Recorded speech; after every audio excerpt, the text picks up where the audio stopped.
మన అంశంలో ఎల్లప్పుడూ సద్గురువులు ఇచ్చినటువంటి సతనామం ఉచ్చారణ అవుతూ ఉండాలి. ఎందుకంటే శత్రువులు చాలా మంది, ఎక్కడ చూసినా శత్రువులై నిండి ఉన్నారు.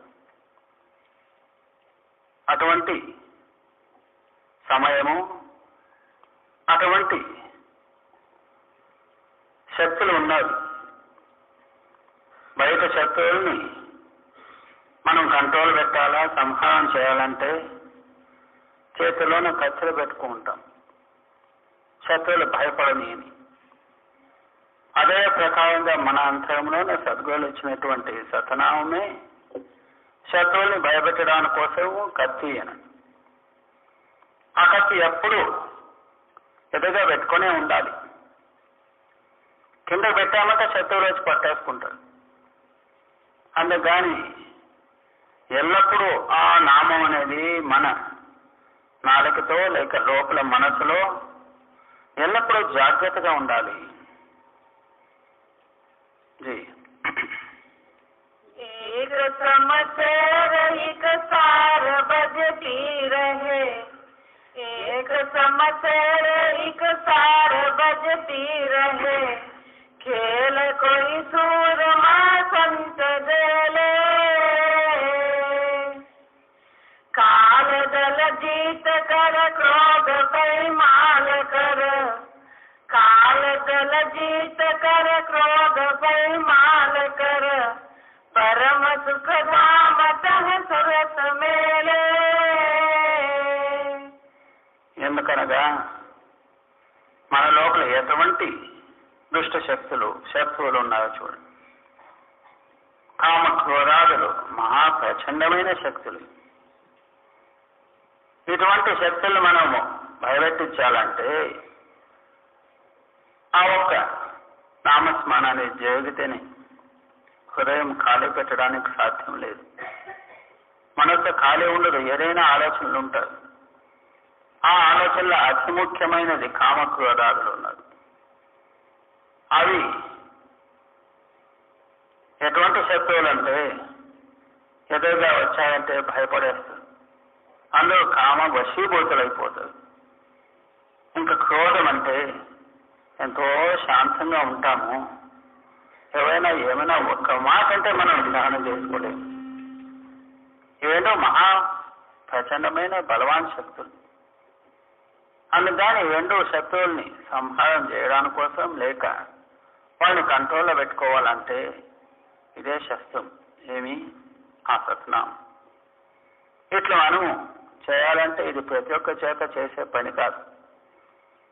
కోయ సూరమాన ఎవరో శూరవీరులై శత్రువుల మీద విజయం పొందుకోవచ్చు.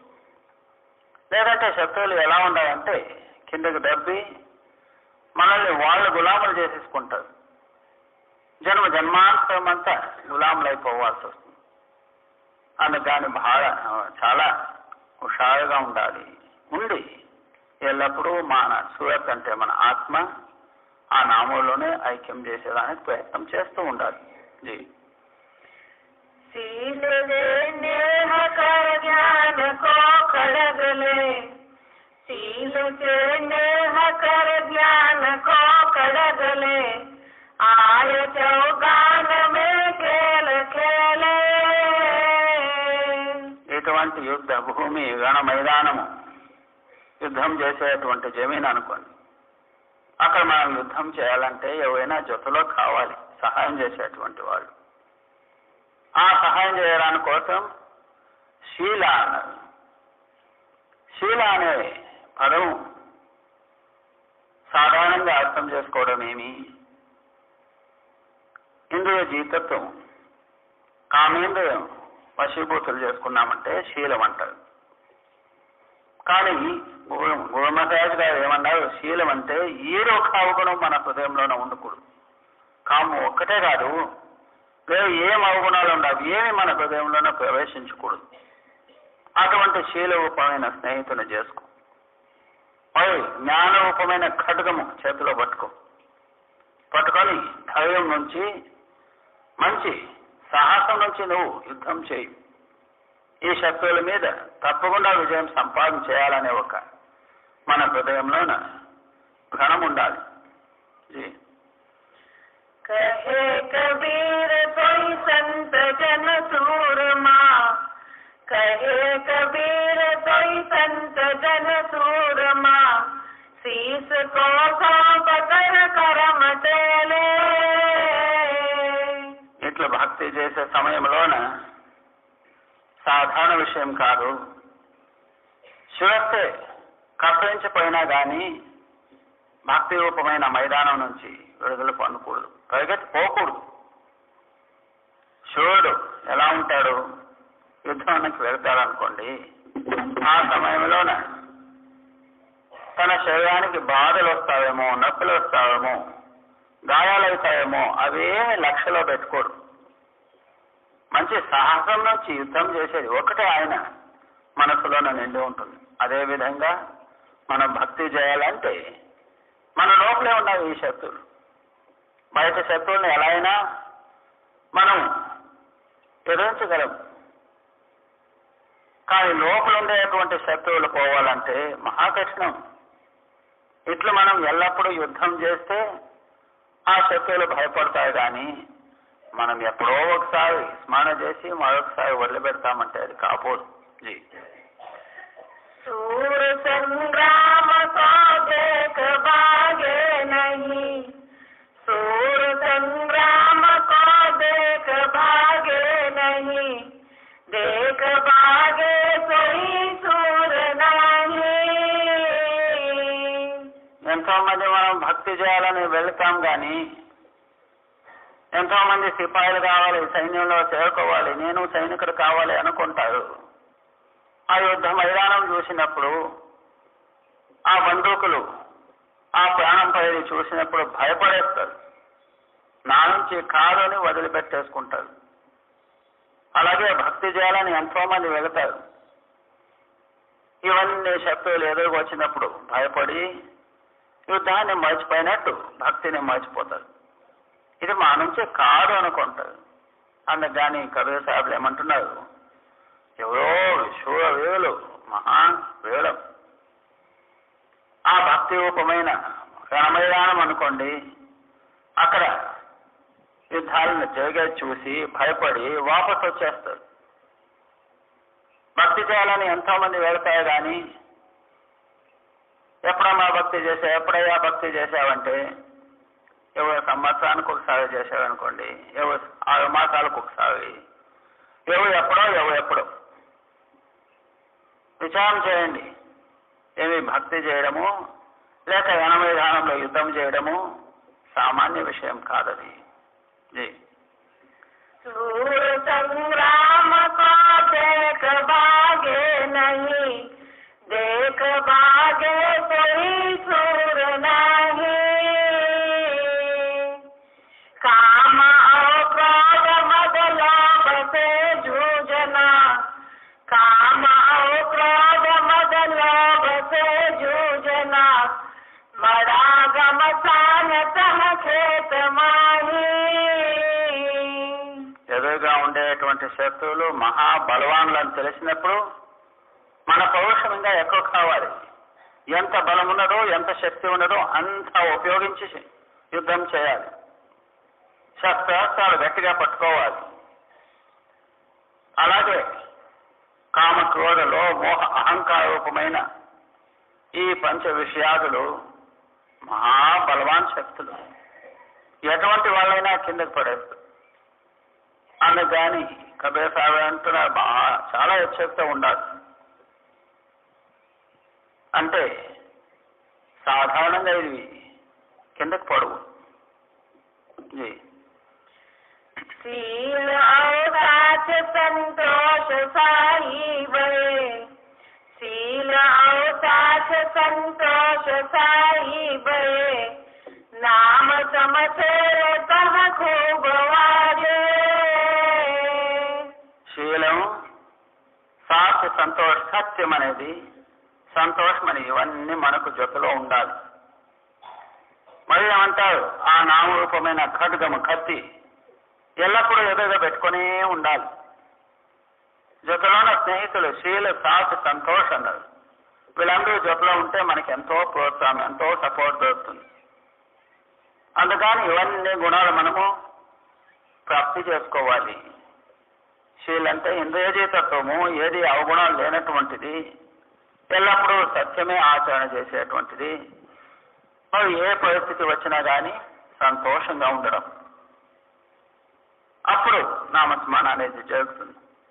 అప్పుడు శత్రువులు భయపడతారు. జీ कहे कबीर कोई जूझ है सूरमा, कहे कबीर कोई जूझ है सूरमा, कायरा भीड़ तन तुरत भागे. కవి సాగులు అంటున్నాయేమి, కోయి హై సూరమా అన్నారు. ప్రతి ఒక్కటి కాదు ఇది ఆట. నిజమైన శూరులు, వీరాదులు, వాళ్ళు ఎంత కష్టమైనా కానీ, ఎంత నొప్పైనా కానీ ముందుకు అడుగు పెడతారు కానీ వెనక్కి రాదు. ప్రాణ భయం కూడా వదిలిపెట్టేస్తారు. వదిలిపెట్టి వాళ్ళ హృదయంలోనే ఒకే ఒక ధ్యేయం ఉంటుంది. ఏమి? శత్రువుల మీద జయం ప్రాప్తి చేసుకోవాలి. కాయలంటారు హేడి లేక పేకి వాళ్ళు అనుకోండి. పేకి వాళ్ళు భయపడేస్తారు. ఆ యుద్ధం భూమి చూసి భయపడి వాపస్ త్వరగా పరిగెత్తి వచ్చేస్తారు. అట్లనే భక్తి చేసేప్పుడు ఈ ఒక పంచ విషయాలు శత్రువుల్ని చూసి సామాన్య మానవులు పేకి వాళ్ళు భక్తి చేయలేక వాపస్ వచ్చేస్తారు. ఇది మా నుంచి కాదు, మేము సంసారస్తులు, మేము ఇంట్లో అంతా కట్టుకున్న వాళ్ళు, మేము ఎలా ఎల్లప్పుడూ భక్తి చేయడానికి మా నుంచి ఎక్కడవుతుంది. ఇదేమైనా వేరే వాళ్ళ పని, ఇది మా నుంచి కాదు అనుకుంటాం. కాదంటే కాదు. అది పేకు వాళ్ళతో యుద్ధం చేసేదానికి సాధ్యం లేదు. అటువంటి వాళ్ళు యుద్ధంలో పోతే ఏం ప్రయోజనం? భక్తి అంటేనే మహా కఠినమైనది. ఆ భక్తులు ఉండలేదు అక్కడ. साध का खेल तो विकट बेरामती, साध का खेल तो विकट बेरामती, सती असुर की चाल आगे. మహాత్ములే చెప్తున్నారు, సాధ్ కా ఖేల వికట బేరామతి. సాధువుల ఆట సులభం అనుకోవద్దండి, మహా కఠినం అంటే కఠినం. భక్తి చేయడం సులభం అని తెలుసుకోకండి. మనం ఇంట్లోన లేక గుడిలోన ఫోటోలు విగ్రహాలు పెట్టుకొని 5 నిమిషాలు 10 నిమిషాలు మంత్రాలను పఠనం చేసి పాటలు పాడి పూజ చేయడము అది అలవాటైంది అనుకోండి. అక్కడేమో దక్షిణ పెట్టేది, ప్రసాదం పెట్టేది, అంత మాత్రానికే భక్తి అనుకుంటాం. గంట వాయించితే, దీపం వెలిగిస్తే అంత మాత్రానికే భక్తి అనుకొని సులభంగా ఉంటాం. అది భక్తి కాదు, అది మన భ్రమ. భక్తి అంటే ఏమి? బాబాజీ గారు అనేవాళ్ళు, భక్తి అంటే పరమాత్మలో ఐక్యం కావాలి. భక్తి అంటే నీ హృదయంలో ఉండే భ్రమ అంతా వెళ్ళిపోవాలి. భక్తి అంటే ఇదే జన్మలోన ముక్తి ప్రాప్తి చేసుకోవాలి. ఏమో అనుమానం నుంచి భక్తి చేయడం కాదు. భక్తి అంటే మన అంతరంలోన ఆ పరమాత్మని అనుభవం, నాము అనుభవం ప్రాప్తి చేసుకోవాలి. అదే దానికి భక్తి అంటారు. అటువంటి భక్తి చేయడము సామాన్యం కాదు. ఇది ఎప్పుడో ఒకసారి చేస్తాను అనేది కాదు. మహాకఠినం. మహాకఠినం అంటే ఇంత అని చెప్పడానికే సాధ్యం లేదు. ఇంకా హోలికిచ్చి ఏం చెప్తున్నారు? సూర్య ఔరసతి అన్నారు. శూరుడు యుద్ధం చేయాలంటే ఎంత కఠినం ఉంది ఇది, ఆలోచన చేసి చూడండి. ఇప్పుడు ఇదే మన హిందుస్థాన్లో అనుకోండి, ఎంతమంది మనం ఉన్నాం, కోట్లాది జనాలు ఉన్నాం. దానిలో యుద్ధం చేసేటువంటి సైనికులు ఎంతమంది ఉన్నారు? వేలాది ఉండొచ్చు అంతే. అందరూ సైనికులు కావాలంటే కాలేవు. అట్లనే భక్తి చేయాలంటే అందరూ భక్తి చేయలేవు. ఎందుకంటే మహాకఠినం. ఆ సూర్యుడు కావాలంటే సులభం కాదు. మరి ఇంకొకటి సతి అంటారు. సతి అంటే వెనకటి సమయంలోన భర్త చనిపోతే భార్య సహగమనం అంటే తానే తన శరీరాన్ని అగ్నిలోన అర్పణ చేసేసి కాల్చుకొని పోయి ఎంత కష్టం ఉన్నది చూడండి. బతికినప్పుడే అగ్నిలోన ప్రవేశించి చనిపోవడం సాధారణ విషయం కాదు. అట్లనే భక్తి చేయాలంటే ఆ పోలికి చేయమంటారు సతి అవసు అన్నారు. ఎంత కష్టమో అట్లనే సాధువులు కూడా సాధుతనం లేదు భక్తి చేయడం ఇట్లు మహా కష్టంగా ఉంటుంది. మహా కఠినమైన పరిస్థితి ఇది.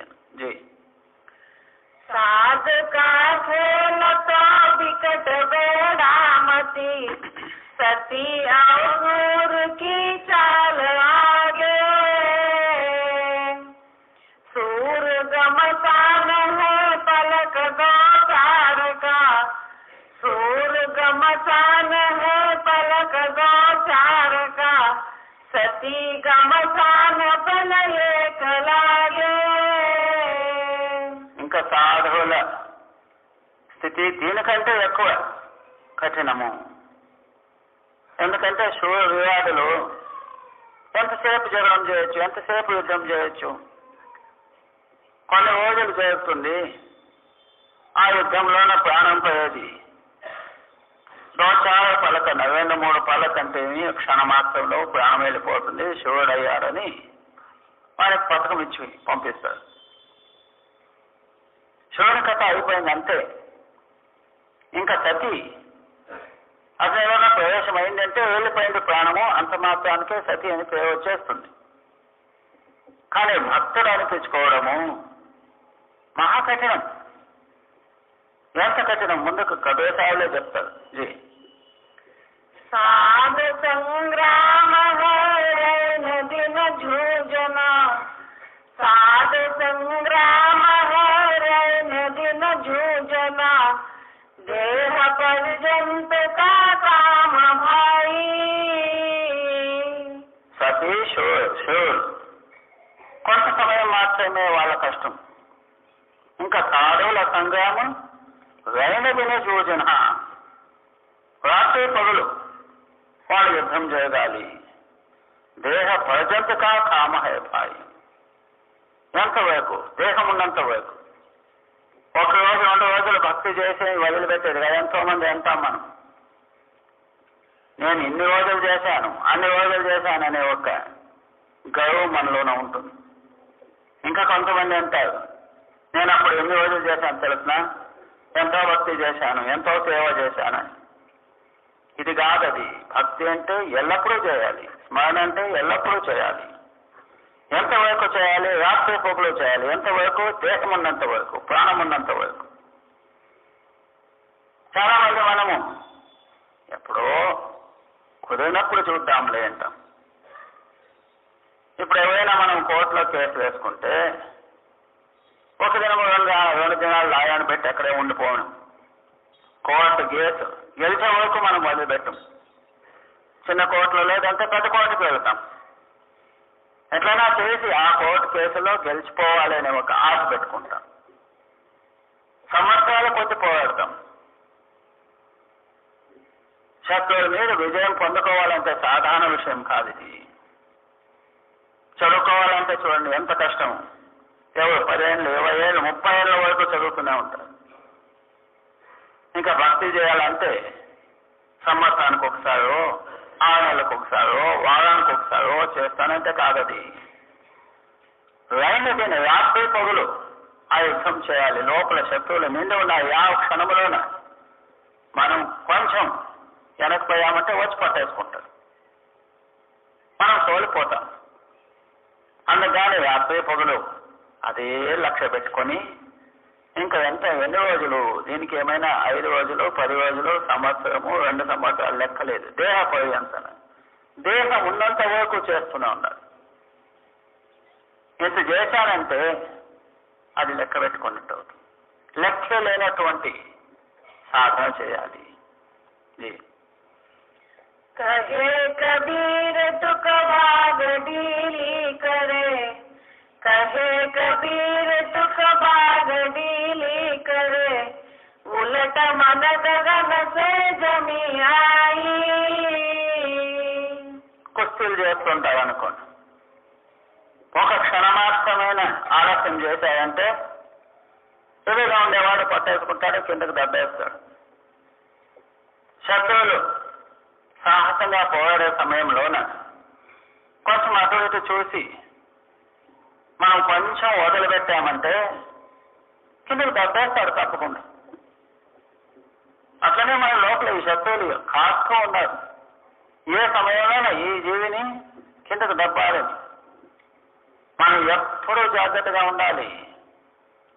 జాగ్రత్త కొంచెం మాత్రమైనా తప్పిందంటే ఏమంటారు, గగనసే జిమి అంటే ఆకాశం నుంచి భూమికి దెబ్బేస్తారు. ఎంతో ప్రయాసపడి ఉంటామనుకోండి, సేవ చేస్తూ, భజన అభ్యాసం చేస్తూ, సత్సంగం చేస్తూ ప్రయాసపడి కొండెక్కింటాం. కొండ ఎక్కుతూ మధ్యలోన తేలు సగం ఎక్కినప్పుడు శత్రువులు వచ్చి కిందకు దెబ్బినాయంటే ఏమైపోతుంది? ఎంతో కష్టపడి ఎక్కింటాం, కిందకు దెబ్బెడుస్తారు. ఆకాశం నుంచి పాతాళం పడినట్టు అయిపోతుంది. అట్లనే ఎంతో సాహసం చేసి భక్తి చేసేప్పుడు మనసు లోపల కామవాసన వచ్చేసింది అనుకోండి, ఆ శత్రువు వచ్చినారంటే కిందకు దెబ్బేస్తారు. క్రోధం వచ్చినప్పుడు అదే పరిస్థితినే. లోభ మోహాదులు, అహంకారం ఇవన్నీ అంతే.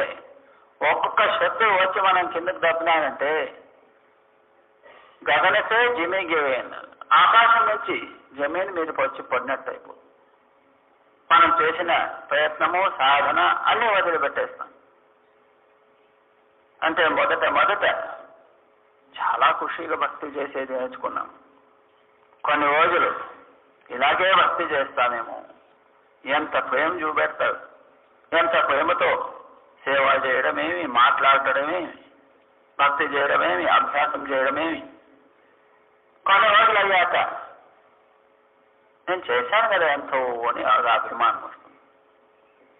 వచ్చినప్పుడు ఏమి ఆ శత్రువులు వచ్చి పట్టుకుంటారు. ఆ శత్రువులే ప్రధానం. కిందకి దెబ్బేస్తారు, తప్పకుండా దెబ్బతారు. దెబ్బిన తర్వాత మనకు పోతే పోన్లే అనుకుంటాము. పోతే ఎవరికి పోయింది? మొదటి కంటే విషమ పరిస్థితి అయిపోతుంది. మొదట ఉన్న ప్రేమ తగ్గిపోతుంది, నాశనం అయిపోతుంది. మొదటున్న చేయాలనే ఒక ఆశ కూడా వెళ్ళిపోతుంది. మొదట ఉండిన భక్తి, ఉండిన ప్రేమ అంటే నశించిపోతుంది. అందుకని మహాత్ములు ఏమంటారు, శివుడు విజయం పొందుకోవాలంటే శరీరం అంతా వ్యక్తమైనా పర్వాలేదు, ముందుకే సాగాలి. అదే ఉదాహరణ జ్ఞాపకం పెట్టుకొని మనం భక్తి చేసే సమయంలో కష్టాలు తప్పకుండా వస్తాయి. ఎందుకంటే సులభంగా యుద్ధం చేయాలంటే ఎట్లవుతుంది? ఎదురుగా ఉండే శత్రువులు వదిలిపెట్టాలంటే వదిలిపెట్టు. అట్లనే మనస్సు, హర్షడ్ వర్గాలు, పంచ విషయాలు, ఇంకా అంతేకాని ఎన్నో శక్తులు అనుకోండి, జాతి పోతి అభిమానాలు, స్నేహితులు. మనకి ఇక్కడ ఎవరిని స్నేహితులు అనుకున్నామో వాళ్ళంతా పక్కా శత్రువులే, భక్తి నుంచి దూరం చేసేటువంటి వాళ్ళు. వీళ్ళ మధ్యలోనే మనం భక్తి చేయాలని వెళ్తాము. ఏదో కారణం చెప్తాం. ఎంతో మంది ఇట్లనే ఉత్తరం చెప్తారు, ఏదయ్యా ఈ మధ్యలోనే నువ్వు భక్తి తక్కువ చేసావంటే ఏదో కారణం. అంటే ఎంతమంది శత్రువులు ఉండొచ్చు చూడండి. ఒక్కొక్కరు ఒక కారణం. ఏదో ఒక పరిస్థితి నుంచి భక్తి వదిలిపెట్టి ఎవరికి నష్టం అనేది ఆలోచించేయం. ఇట్లు మహాసాహసం కావాలి. కఠినమైన పరిస్థితి, సులభంగా భక్తి చేయలేము. ఎవరెవరు భక్తి చేశారో వాళ్ళంతా శ్రమపడే చేశారు. సులభంగా భక్తి ఎట్లుంటే అందరూ చేసేవాళ్ళం, అందరూ ముక్తులు అయిపోయేవాళ్ళం. ఎంతవరకు ఇంత మాత్రంలోనే తెలుస్తుంది భక్తి అనేది చాలా కఠినము, సాధువులు అవ్వడము చాలా కఠినం. అదే మహాత్ములు అంటారు, సాధువులు అయ్యేది చాలా సులభం అనుకోకండి. మానుష హోనా ముష్కిల్ హై, సాధక హాతే హోయింది. ప్రపంచంలో మంచి వాళ్ళు అనిపించుకోవాలంటే ఎంతో కష్టం ఉంది. ఊళ్ళో వేలాది జనాలు ఉంటారు, అందరూ మంచి వాళ్ళు అనిపించుకోవడానికి సాధ్యం లేదు. ఎవరో కొంతమంది వీళ్ళు చాలా మంచి వాళ్ళు అనిపించుకుంటారు. అంటే మనుషులు మంచి మనుషులు కావాలంటే ఎంత కష్టం ఉన్నది, ఇంకా సాధువులు కావాలంటే ఎంత కష్టం ఉంటుంది. బట్టలు బదలాయించుకోవడానికి ఎంటుకలు పెంచుకోవడానికి, సంసారం వదిలిపెట్టిన దానికి, భోజనాలు వదిలిపెట్టిన దానికి మాత్రం సాధువులు కాదు. సాధువులంటే మహాత్ములు కబీర్ సాహిబులు చెప్పినట్టు ఎల్లప్పుడూ ఏమి శ్వాస ఆ నామంలోనే మన చిత్తం ఐక్యమైందంటే, కూడిందంటే, అందుకు ఉందంటే, మరి అన్య చింతన లేక, అన్య విషయ వాసనలు ఆలోచన చేయలేక ఎల్లప్పుడూ పరమాత్మని స్మరణలోనే ఉన్నామంటే అది సాధన, అది సాధువుల లక్షణం. మన చైతన్య శక్తి లోపల ఎల్లప్పుడూ ఆ మహాచైతన్యమైన నాములోన కూడి ఉండాలి. వేరే ఆలోచన రాకూడదు. శత్రువులంటే ఈ విషయ వాసనాదులు మనసులోన రానే కూడదు. అప్పుడు మనం సాధువులు. మాస్తో సత్సంగం, మాస్తో సాధువులు అయ్యడం చాలా సులభం. भगति सब कोई करे मना ना करे, भगति सब कोई करे मना ना करे, भरम जंजाल दुख गुंद बारी. అందరూ భక్తి చేస్తారు, చేసినా కానీ భ్రమ పోదు. భ్రమ పోలేదంటే దుఃఖ దుంద అజ్ఞానమే, మహాదుఃఖమే.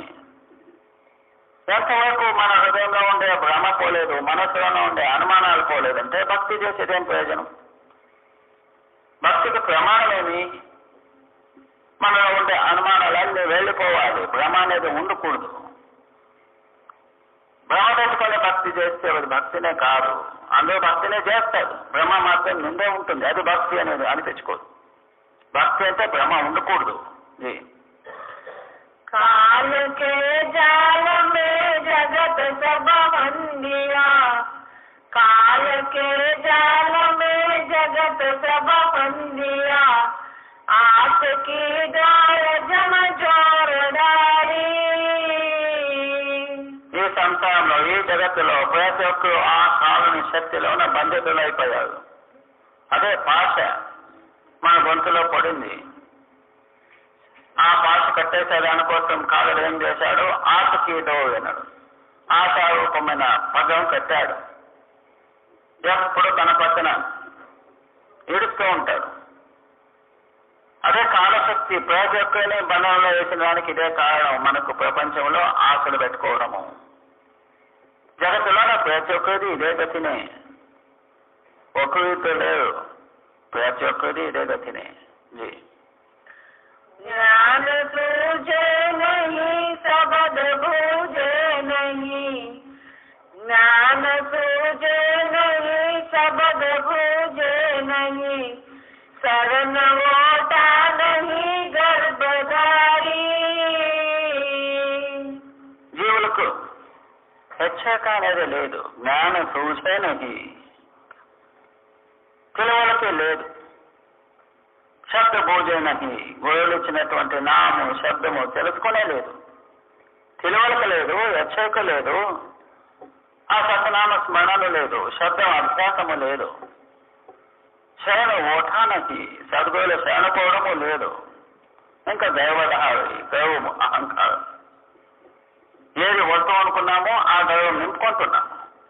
సద్గురుల దగ్గర దీనత, శరణపోవడము అది లేదు. తెలివలసి ఉందా? అది లేదు. శబ్దం అభ్యాసం చేస్తున్నామా? అది లేదు. ఇంకా భక్తి అయ్యేటట్లు చూడండి. ब्रह्म जी ने नहीं ब्रह्म पूजत फिरे, ब्रह्म जी ने नहीं ब्रह्म पूजत फिरे, ये के नैन क्यों पार डारी. మనలో ఉండేటువంటి చైతన్యమైన బ్రహ్మశక్తి తెలుసుకునే లేదు ఇంతవరకు. లోపల భ్రమ వదిలిపెట్టలేదు. ఏదో పూజ చేసుకోవాలి, భక్తి చేయాలి అనే భ్రమతో చేసుకుంటూ పోతున్నాం. అవునా? ఈ శరీరంలోనే ఆ పరమాత్మ నిండి ఉండి సద్గురులు మనకు అటువంటి పరమాత్మని, చైతన్యమైన శక్తిని ఎలా ప్రాప్తి చేసుకోవాలని రహస్యాన్ని చెప్పినా కానీ మనం ఆ బ్రహ్మశక్తిని తెలుసుకోలేదు ఇంతవరకు. ఇంకా ఎంతో మంది సత్సంగులు అటువంటి సాధన చేయడం వదిలిపెట్టి భరమ పూజతో అక్కడిక్కడ పూజలు చేసేది వదిలిపెట్టలేదు. అది భ్రమభక్తి, ఇంకా వదిలిపెట్టలేదు. దీన్ని తెలుసుకోలేదు, దాన్ని వదిలిపెట్టలేదు. సర్వ చైతన్యమైన భక్తి, సతనామ భక్తి చేయలేదు, గురుభక్తి చేయడం లేదు. ఇంకా బయట ఉన్న భ్రమభక్తి వదిలిపెట్టట్లేదు. అవును, ब्रह्म जी ने नहीं ब्रह्म पूजत फिरे, किए के नैन क्यों पार डाली. ఇట్లా చేస్తూ చేస్తూ అంతరంలో ఉండేటువంటి ఆ నేత్రం చేయలేదు. మూసుకొనే జీవనమైంది, అంధకారంలోనే జీవనం వెళ్తూ ఉన్నది. చదువువేళ మనకు కృప చేసి, అయ్యా నీ అంతరంలో ఆ జ్ఞాన నేత్రం తెలిసి చూడు, అక్కడ పరమాత్మ ఉన్నాడని చెప్పినా కానీ ఆ నేత్రం తెలియలేదు ఇంతవరకు. దాన్ని మూసిపెట్టుకునే జీవనం చేస్తూ ఉన్నాం. ఆ జ్ఞానంలోనే జీవితం జరుగుతూ ఉన్నది. జీ तापने जीव को काट सजीव घर, तापने जीव को काट सजीव घर, जीव का हतन अपराध भारी. సంసారంలో ఎన్నో భక్తులు చేసేదాన్ని చూస్తూ ఉన్నాం. అన్నిటికీ భక్తినే అంటారు. నిర్జీవ రూపమైన ఆ విగ్రహం, దాని ఎదురుగా సజీవ రూపమైన గొర్రెలు, మేకలు, కోడిలు ఆమెను కప్పించి వేసి పరమాత్మని ధ్యానం చేయాలనుకుంటారు. నిర్జీవ రూపమైన దేవుడు సజీవ రూపమైన ఈ ప్రాణి పశువుల హత్య చేయడం, ఇది భక్తినా ఎలా? దీని భక్తి అని చెప్పడానికి సాధ్యమా ఏమి? అవును, तापने जीव को काट सजीव घर, तापने जीव को काट सजीव घर, जीव का हतन अपराध भारी. ఈ జీవుల హత్య చేయడము అపరాధ భావైన మహా అపరాధం, మహాపాపము. మనం దాంట్లో ఒకటి కాకూడదు. ఇంట్లో కానీ గుడిలో కానీ నిర్జీవరూపమైన దేవుల్ని స్థాపన చేసేది, జీవం ఉండేటువంటి పశువులు కానీ, మేకలు, గోయలు కానీ, పక్షులు కానీ, ఏమి కోళ్ళు అవి ఇవి బలి చేయడం, ఇది భక్తి కాదది, మహా అపరాధం అన్నారు. కోళ్ళు మేకలు వదిలిపెట్టండి, ఎంతమంది ఆ మూర్తి స్థాపన చేయడము, టెంకాయలు కొట్టే, నిమ్మకాయలు, ఇవేమంతా భ్రమభక్తి. దీనిలో ఏమీ పనికిరాదు. సత్యమైన ఆ చైతన్యమైన బ్రహ్మశక్తి లోపలున్నా, గురువులు మనకు ఆ బోధన చేస్తున్నా కానీ ఈ బ్రహ్మభక్తి వదిలిపెట్టలేదంటే సత్యమైన భక్తి ఎల్లప్పుడు ఎప్పుడు జాగ్రత్త. जीव का दर्द बेदर्द कसके नहीं, जीव का दर्द बेदर्द कसके नहीं, जीव के स्वाद नित जीव मारी. ఆ పశువులకు కానీ పక్షులకు కానీ ప్రాణం ఎంత నొప్పి అవుతుంది అది ఏమి తెలుసు, వీళ్ళకి బాధే లేదు. కథ చేసేదే కానీ అదే అవటి కూడా బాధ అవుతుంది, దానిలో కూడా జీవం ఉన్నది అనే భయమే లేదు. అట్లనే ఎంతో మంది చెట్లలోన పూలు పీకేదేమి, ఆకలి పీకేదేమి లెక్కే లేదు. అదంతా భక్తి అనుకుంటారు. భక్తి కానే కాదు. పక్షుల్లోనూ ప్రాణం ఉన్నది, పశువులోనూ ప్రాణం ఉన్నది, చెట్లలోనూ ప్రాణం ఉన్నది. నిర్జీవరూపమైన దేవునికి సజీవ రూపమైన బలి ఇచ్చేది ఏం ప్రయోజనం? మహా అపరాధము. అటువంటి భక్తి పరమాత్మను మెచ్చుకోడు, పాపం అనేది నిండిపోతుంది. एक पगटाड़ कर जोर विनती करे, एक पगटाड़ कर जोर विनती करे, रच बल जाओ शरणा तिहारी. ఇట్లా ప్రాణి హత్య చేసి, పశువుల హత్య చేసి, దేవుని ముందు ఒక కాలు మీద నిలబడి ఏమంటారు? హే దేవుడా, మమ్మల్ని కాపాడండి, మా ఇంట్లో ఎంతమంది ఉన్నారో పిల్లలు, భార్య, అందరినీ కాపాడండి అని వేడుకోవడం. నేను దేవుడు కాపాడే దేవుడు, నువ్వు చేసేటువంటి హత్య కూడా చూస్తాడు. నువ్వు ఎలా జీవుల్ని కొంచెమైనా నొప్పి లేక బలి చేసి అంటే గొంతు కత్తిరించి నువ్వు నీ కడపార్థాల కోసం దేవుని మీద పేరు నింపుకునేది మన కడుపు. ఇది చేసేటువంటి భక్తి కాదు. ఎంత ప్రార్థన చేసినా కానీ ఆ దేవుడు మెచ్చుకోడు. ఎందుకంటే మహా అపరాధం చేశావు.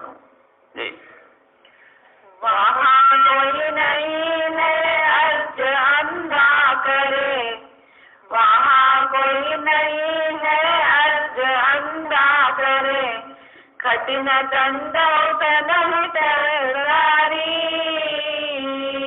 నువ్వెంత వేడుకున్నా, ఎన్ని నమస్కారాలు చేసినా వినేటువంటి దేవుడు లేడు అక్కడ. నువ్వు ఎంత ప్రార్థించినా ఆ దేవుడు వినడు. ఎందుకంటే మహా అపరాధం చేశావు. నీకు ఆశీర్వాదము దొరికేది లేదు, నీకు ఇంకా దండమే దొరికేది, నరకమే నీకు దొరికేది. ఎటువంటి భ్రమభక్తి అపరాధం చేసినటువంటి వానికి దేవుని వరం ఎక్కడ, దేవుని కృప ఎక్కడ? కాలపురుషుడు తీసుకువెళ్ళి నరకంలో వేసేదే, ఇదే నీ గతి వచ్చేది. जीव अपराध सिर पर चढ़ाएंगे, जीव अपराध सिर पर चढ़ाएंगे, रतन सो जन्म तोहारदारी. ఇట్లా జీవుల హత్య చేసిన పాపము నీ తల మీద పెట్టుకొని అమూల్యమైన నరజన్మము పోగొట్టుకుంటున్నావు.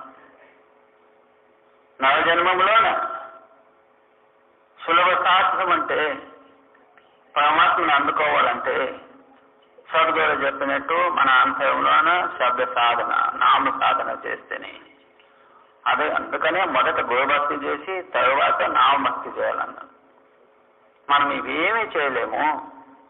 ఏదో బయట భక్తులు చేసుకొని దేవుణ్ణి మెప్పించుకోవాలనుకుంటాము. లేదు, మహాపాపము కట్టుకొని పరమాత్మ నుంచి ఇంకా చాలా దూరం వెళ్ళిపోతున్నాం. कहे कबीर तो साच की नजर कर, कहे कबीर तो साच की नजर कर, भोलता ब्रह्म घटमल उजारी. కవి సార్లు ఏమంటున్నావు? నువ్వు సత్యం నుంచి పరీక్ష చేసి చూడు. కన్ను మూసుకొని చూడదండి, కన్నులు తెరిచి సత్యం నుంచి మీ దృష్టితో చూడండి.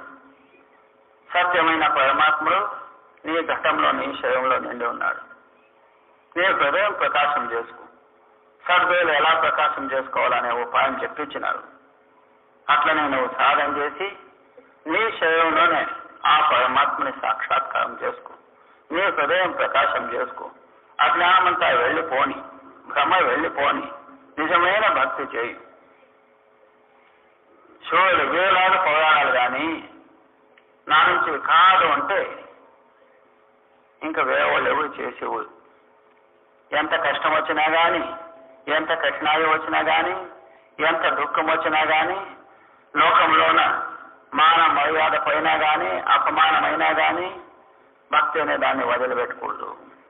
ఆ భక్తి ఎప్పుడు చేయాలి? ప్రతిరోజు చేయాలి, ప్రతి క్షణము చేయాలి, జీవితం ఉన్నంత వరకు చేయాలి. నేను అప్పుడు చేశాను, ఇప్పుడు చేశాను లెక్క పెట్టుకోకండి. చేస్తూ పోవాలి, చేస్తూనే ఉండాలి. చాలా మంది మొదట ఖుషిగా చేయడము, తర్వాత రాక భక్తి ఎక్కడ వెళ్ళిపోతుందో. అందుకే అంటారు, మొదట గురువు మున్నెత్త పైకెత్తిపోయేది, రాక గాడిద మాత్రం అయిపోయేది. మొదట రాజును మెచ్చుకునేటువంటి గురువు వస్తూ రాక గాడిద మాత్రం అయిపోయింది. ప్రయోజనమేమి? మొదటి ఎట్లా మనం ఆ గురువుల్ని, పరమాత్మని మెప్పించుకోవాలనే ప్రయత్నము మనం ప్రేమతో అనుకున్నామో అదే ప్రయత్నం ముందుకు ఎక్కువతో పోవాలి కానీ తగ్గిపోకూడదు. ముందుకు పెట్టిన అడుగు వెనక్కి తీసుకోకూడదు. భక్తి అనేది సులభం అనుకోకండి.